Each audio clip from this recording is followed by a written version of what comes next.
These two candidates, and indeed all of us, owe a debt of gratitude to those or to others like them who, against all odds and all likelihood, offered themselves in service to the nation as candidates for its highest office.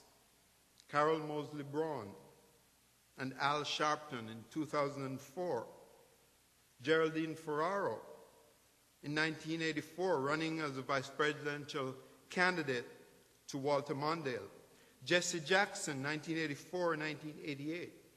These are all people who stepped out when others said there was no possibility of success. But perhaps more than any of the others, we should take special note of Fighting Shirley Chisholm, unbought and unbossed.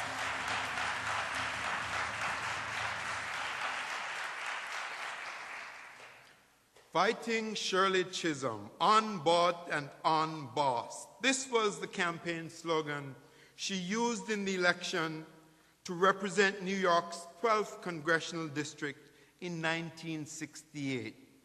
The year the assassin's bullet cut down the Reverend Dr. Martin Luther King Jr. was the same year that Shirley Chisholm became the first African-American woman elected to Congress. In her tenure, she championed the cause of the poor. She championed women's rights and civil rights. Shirley Chisholm was a co-founder of the National Organization for Women. She also, by the way, had a strong Caribbean connection. And when it was revolutionary so to do, Shirley Chisholm counseled women to refuse to accept the old traditional roles and the old traditional stereotypes. January 25, 1972, Shirley Chisholm announced her candidacy for the President of the United States. In her own unique and assertive style, she declared, "I stand before you today as a candidate for the Democratic nomination for the presidency of the United States. I am not the candidate of Black America, although I'm Black and proud. I'm not the candidate of the women's movement of this country, although I'm a woman and I'm equally proud of that. I'm not the candidate of any political bosses or special interests." Shirley Chisholm declared, "I am the candidate of the people." This makes Chisholm a true champion for political change. She's a true stalwart of the civil rights era and of women's rights. And both Hillary Clinton and Barack Obama stand on the sturdy shoulders of this giant of a woman. And I invite you not to forget her pioneering work.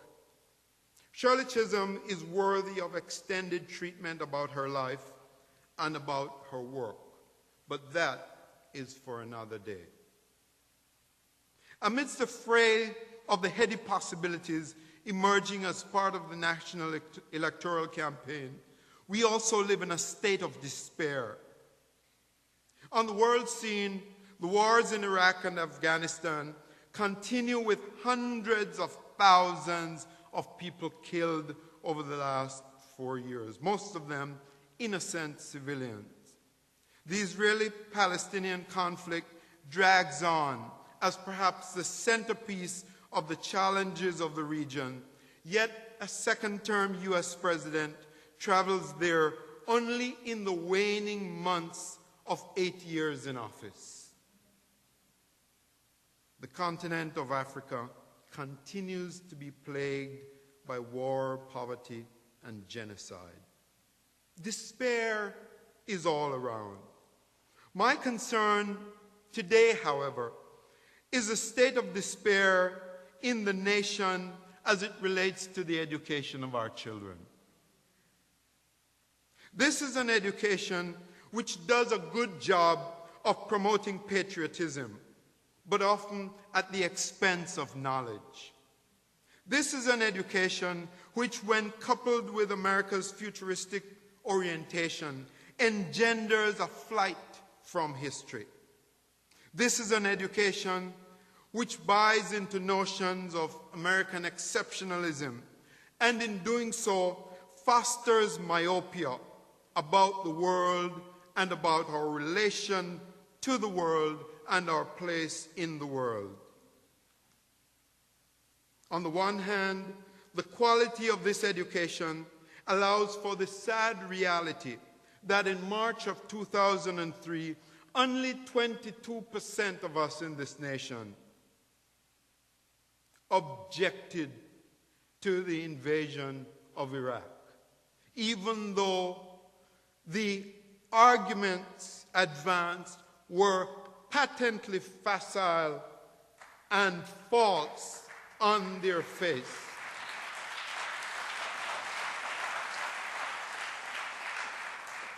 And so now we face despair. 150,000 is the minimum number identified as dead as a result of this action. The number goes up to 1.2 million by some counts. 4,387 U.S. soldiers dead. Among the dead, pardon me if I indulge with this count, 185 Iraqi professors, 66 journalists dead. And we might ask a terse, acerbic question: and for what?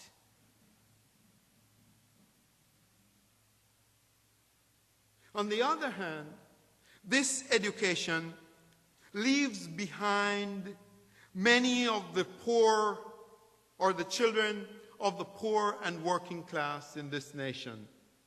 Very often, children who are black and brown.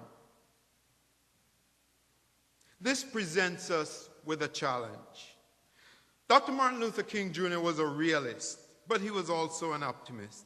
He deeply believed in the promise of America, but he never failed to acknowledge the realities of the gaps of U.S. life. He looked at American injustice and called the nation to its promise of justice. He looked at the nation with its codes and customs of inequality, and he called for a commitment to equality.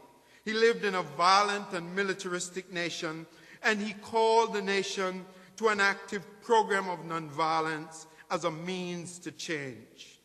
It is with some irony I note that this preacher who pledged his allegiance to another preacher, and that neither of them ran for political office, I note that those who run for political office use their names, and I might suggest often in vain, to gain moral authority. On the 4th anniversary of his death, I believe we face a set of circumstances that call us to account. I believe the milestone of 40 years after Dr. King died is an appropriate time to ask ourselves some hard questions as a nation. What of the realities that Martin Luther King confronted in his day? What of the promises to which he called America? To borrow from Ecclesiastes in the biblical text, to everything there is a season and a time to every purpose under the heaven. What is the state of America? A more specific question is appropriate as well. What is the state of Black America? What's the state of Native America? What's the state of Hispanic America? The questions are legitimate not because there's something exceptional about any of these groups. The question is relevant because the state of the people of color in the nation is a critical and necessary perspective from which to view the nation, its promises, and its realities.